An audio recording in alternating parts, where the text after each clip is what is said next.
नमस्कार साथियों, स्वागत है आप सभी का एक बार फिर से नीरज कैरियर इंस्टीट्यूट की इस क्लास में। आइए आज हम चर्चा करते हैं उत्तर प्रदेश के बेसिक शिक्षा विभाग में शिक्षकों, शिक्षा मित्रों, अंशकालिक अनुदेशकों, लिपिक संवर्ग को कौन कौन से अवकाश दिए हैं, कितने प्रकार के अवकाश दिए हैं, कितने दिनों के अवकाश दिए हैं और कौन सा अवकाश कौन सा अधिकारी प्राधिकृत है मंजूर करने के लिए और कौन सा अवकाश कोई अधिकारी अपने सीनियर को फॉरवर्ड कर देता है। उसी के विषय में आइए आज हम चर्चा करते हैं। शिक्षा मित्रों और अनुदेशकों को जो अवकाश मिलता है उसकी संख्या अन्य की तुलना में कम है, क्योंकि शिक्षा मित्र और अंशकालिक अनुदेशक ये संविदा आधारित हैं, जबकि बाकी सब जो हैं वो सरकारी तौर पर पूर्णकालिक तौर पर कार्य कर रहे हैं। आइए आज हम जानते हैं इनके अवकाश के बारे में। अब बेसिक शिक्षा विभाग में मौके पर कुल 7 प्रकार के अवकाश दिए हैं, कुल 7 प्रकार के अवकाश दे हैं। पहले इनकी संख्या 9 होती थी, लेकिन अब 2 प्रकार के अवकाश हटा दिए गए हैं। जो 2 प्रकार के अवकाश हटा दिए गए हैं उनमें पहला है प्रतिकर अवकाश और दूसरा है शिक्षा अवकाश। पहले अध्यापक क्या करते थे कि शिक्षा के लिए उनको अवकाश मिलता था पढ़ने के लिए, अधिकतम 5 वर्ष तक होता था। शिक्षक इसको लेकर अपनी तैयारी करते थे और आगे की भर्तियों में भी वो शामिल होते थे, किसी बड़े पद के लिए आईएएस पीसीएस का फॉर्म इससे भरते थे। अब इसको हटा दिया गया है। प्रतिकर अवकाश जो छुट्टी के दिनों में उन्हें उनकी ड्यूटी कहीं लगाई जाती थी तो उसके बदले में उनको ये देय होता था। अब ये दोनों अवकाश बेसिक शिक्षा विभाग से हट गए हैं। अब कुल 7 प्रकार के अवकाश देय हैं। उनमें पहला अवकाश है आकस्मिक अवकाश, कैजुअल लीव, सीएल। अब देखिए, शिक्षा मित्रों को कुल 11 आकस्मिक अवकाश दिए हैं, अंशकालिक अनुदेशकों को 10 आकस्मिक अवकाश दिए हैं, बाकी शिक्षकों को और लिपिक संवर्ग को, चतुर्थ श्रेणी कर्मचारियों को, इनको 14 आकस्मिक अवकाश दिए हैं। अब अगर प्रधानाध्यापक या प्रभारी प्रधानाध्यापक को सीएल की आवश्यकता है तो वह खंड शिक्षा अधिकारी को एप्लीकेशन देगा, वो मंजूर करेंगे। वहीं अगर सहायक अध्यापक, चतुर्थ श्रेणी कर्मचारी, शिक्षा मित्र, अंशकालिक अनुदेशक को सीएल की आवश्यकता है, अगर 4 दिनों तक की सीएल की आवश्यकता है तो एप्लीकेशन प्रभारी प्रधानाध्यापक या प्रधानाध्यापक को देगा, वो मंजूर करेंगे। और अगर 4 दिन से अधिक की सीएल की आवश्यकता है तो एप्लीकेशन तो प्रभारी प्रधानाध्यापक या प्रधानाध्यापक को ही देगा, लेकिन वे उसे स्वयं मंजूर न करके अपने ब्लॉक के खंड शिक्षा अधिकारी को अग्रसारित कर देंगे अगर 4 दिन से अधिक का सीएल आवेदन में आया हुआ है। और एक बार में अधिकतम 10 दिनों का सीएल लिया जा सकता है। ये नहीं 14 सीएल हैं तो 14 सीएल एक बार में लिया जा सकता है, अधिकतम 10 दिनों का सीएल लिया जा सकता है। अब देखिए, अगर लिपिक संवर्ग को आवश्यकता है आकस्मिक अवकाश की तो वह अपना एप्लीकेशन जिले के बेसिक शिक्षा अधिकारी महोदय को देगा। बेसिक शिक्षा अधिकारी महोदय उसका एप्लीकेशन मंजूर करेंगे, उस पर कार्रवाई करेंगे। जो दूसरा अवकाश देय है वो है चिकित्सा प्रमाण पत्र पर अवकाश, चिकित्सा अवकाश, मेडिकल लीव। आइए जानते हैं इसके बारे में। यह अवकाश शिक्षा मित्रों और अंशकालिक अनुदेशकों को देय नहीं है, यहां एक कन्फर्म जान लीजिए। अब देखिए, किसको किसको देय है? प्रधानाध्यापक, सहायक अध्यापक, चतुर्थ श्रेणी कर्मचारी और लिपिक संवर्ग को यह अवकाश देय है। सेवा काल में 12 माह पूर्ण वेतन पर, आपको 12 माह अगर आपका ये चिकित्सीय अवकाश है तो आपको पूर्ण वेतन पर मिलेगा। उसके बाद अगर आपको आवश्यकता है चिकित्सा अवकाश की तो 6 महीने आपको अर्ध वेतन पर अवकाश देय है। उसके बाद फिर अवैतनिक अवकाश देय होगा।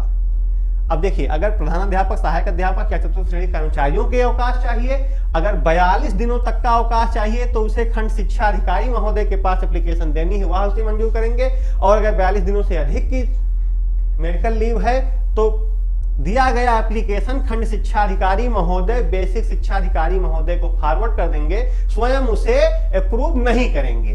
ठीक। और जबकि अगर लिपिक संवर्ग को यही अवकाश चाहिए तो वह अपनी एप्लीकेशन सीधे जिले के बेसिक शिक्षा अधिकारी महोदय को देंगे, वो उस पर आवश्यक कार्रवाई करेंगे। तीसरा अवकाश दिया है मातृत्व अवकाश, महिलाओं को मिलता है ये अवकाश। ये अवकाश प्रधानाध्यापक, सहायक अध्यापक, चतुर्थ श्रेणी कर्मचारी, शिक्षा मित्र, अंशकालिक अनुदेशक, लिपिक संवर्ग सबको दे है। यह अवकाश अधिकतम महिला कार्मिक को देखिए मिलता है 180 दिन की दर से सेवा काल में 2 बार मिलेगा। प्रथम 2 बच्चों के जन्म पर यह अवकाश देय है। साल में 180 दिन, पूरे सेवा काल में 180 दिन, 180 मतलब साल 2 बार में 180 दिन का देय है। 6 महीने का आप अवकाश ये महिला कर्मचारियों को मिलता है। इसकी एप्लीकेशन जिला बेसिक शिक्षा अधिकारी महोदय अप्रूव करते हैं। पैनल वही रहेगा, जो अगर सहायक है, कोई सहायक अध्यापक है तो एप्लीकेशन लिखेगा, जो मानव संपदा कोड पर ही एप्लीकेशन होगी। वैसे तो कोई छुट्टी लिखित में नहीं है, आप जो छुट्टी है वो ऑफलाइन नहीं है, सभी छुट्टियां ऑनलाइन है। ऑनलाइन मोड से आपको एप्लीकेशन देनी होगी। आप एप्लीकेशन देंगे अपने प्रधानाध्यापक महोदय को, प्रधानाध्यापक महोदय उसे फॉरवर्ड करेंगे खंड शिक्षा अधिकारी महोदय को, और खंड शिक्षा अधिकारी महोदय उसे बीएसए साहब को फॉरवर्ड कर देंगे। बीएसए साहब उस पर आवश्यक कार्रवाई करेंगे, उनका जो निर्णय होगा वो उस पर शो करेगा। अब देखिए, चौथा अवकाश है गर्भपात अवकाश। महिला कर्मचारियों को देय है 42 दिवस प्रति गर्भपात या गर्भस्राव या गर्भस्राव होने पर महिलाओं को ये अधिकतम 42 अवकाश देय है। ये कहीं इसका जिक्र नहीं है कि ये कितनी बार देय है, इसका कोई जिक्र नहीं है। इसे कई बार हो सकता है, लेकिन जरूरत ना पड़े ज्यादा ही ठीक है। अगर पड़ती है तो एक बार में 42 दिवस का अवकाश देय है। ये भी प्रधानाध्यापक, सहायक अध्यापक, चतुर्थ श्रेणी कर्मचारी, ये लिपिक संवर्ग, इन सबको देय है। इसका भी जो मंजूरी होगी वो जिले के बीएससी साहब देंगे। एप्लीकेशन उसी पैनल के थ्रू जाएगी। प्रधानाध्यापक महोदय को लिखिए अगर सहायक हैं तो, और उसके बाद फिर वो खंड शिक्षा अधिकारी महोदय के पास जाएगी। खंड शिक्षा अधिकारी महोदय उसे बीएससी साहब को फॉरवर्ड करेंगे, वहां अग्रिम कार्रवाई उस पर करेंगे। पांचवा अवकाश भी महिला कार्मिकों को ही देय है। बाल देखभाल अवकाश महिला कार्मिकों को ही देय है। ये सेवा काल में 2 वर्ष अधिकतम लिए जा सकते हैं। दूसरे बच्चे की आयु 18 वर्ष होने तक 2 बच्चों पर मिलेगा ये, और जो छोटा बच्चा होगा उसकी आयु जब तक 18 वर्ष नहीं हो जाती तब तक ये अवकाश देय है, और 2 वर्ष के लिए ये देय है। आप इसे अधिकतम एक बार में 30 दिन का सीसीएल बाल देखभाल अवकाश मिलता है, और सेवा काल में 2 वर्ष मिलता है। छोटे बच्चे की आयु 18 वर्ष होने तक मिलता है। इतनी शर्तें हैं इसमें। यह भी प्रधानाध्यापक, सहायक अध्यापक, चतुर्थ श्रेणी कर्मचारी, लिपिक संवर्ग को मिलता है।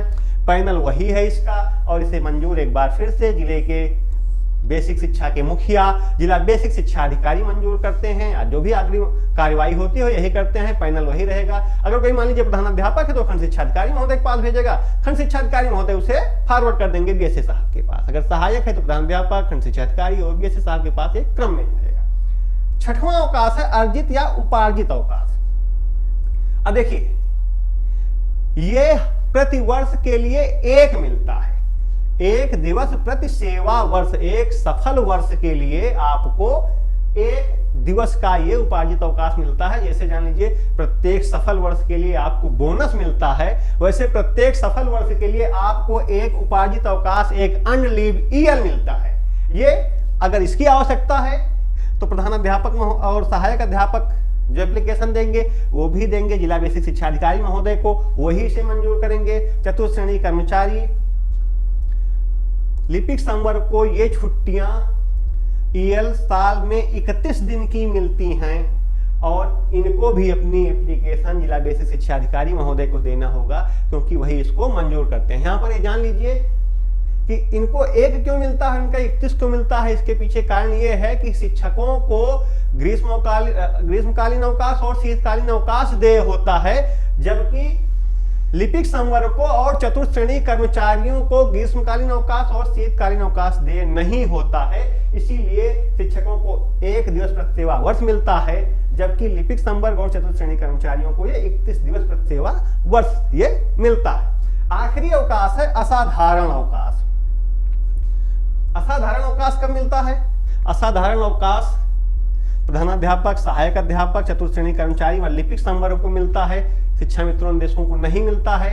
ये अवकाश सेवा काल में अधिकतम 5 वर्ष के लिए मिलता है। ये साधारण होता है, पता ही है, जैसे लिख ही दिया गया। जब असाधारण है मतलब साधारण नहीं है, और इसके दायरे क्या है, ये भी असाधारण ही है, आप जान लीजिए इसे। और इसको भी जिला बेसिक शिक्षा अधिकारी महोदय ही अप्रूव करते हैं। आवश्यकता अनुसार अगर किसी को है ऐसी आवश्यकता तो बेसिक शिक्षा अधिकारी महोदय के पास एप्लीकेशन तो उसी थ्रू जाएगी, लेकिन उसकी मंजूरी जिला बेसिक शिक्षा अधिकारी महोदय ही देंगे, और उसे असाधारण अवकाश देंगे, प्रदान करेंगे। यह अधिकतम उसके सेवा काल में 5 वर्ष तक का हो सकता है। इस प्रकार हमने देखा कि बेसिक शिक्षकों को अपने सेवा काल में कितने प्रकार के अवकाश मिलते हैं, और उस अवकाश को कौन स्वीकृत करता है, किसके पास वो अपनी एप्लीकेशन देते हैं, कितने अवकाश महिला शिक्षकों को दे हैं, कितने अवकाश पुरुषों को दे हैं।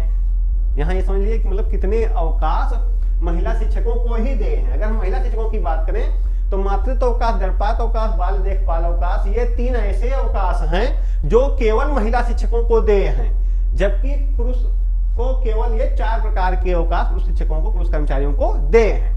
आशा करता हूं आज के वीडियो से आपने अच्छी तरीके से भली भांति जान लिया होगा कि कौन सा अवकाश, कौन सा अधिकारी, कितने दिनों तक का अवकाश कौन सा अधिकारी स्वीकृत करता है, और कितने दिनों से अधिक के अवकाश की अगर हमें आवश्यकता होती है तो उसे कोई अधिकारी जो है, खंड शिक्षा अधिकारी महोदय, प्रधानाध्यापक महोदय, वो आगे के अपने सीनियर के लिए वो फॉरवर्ड कर देते हैं। आप सभी ने वीडियो को देखा पूरा, इसके माध्यम से आपको जानकारी मिली होगी। मैं यही आशा करता हूं। आप सभी को बहुत बहुत धन्यवाद।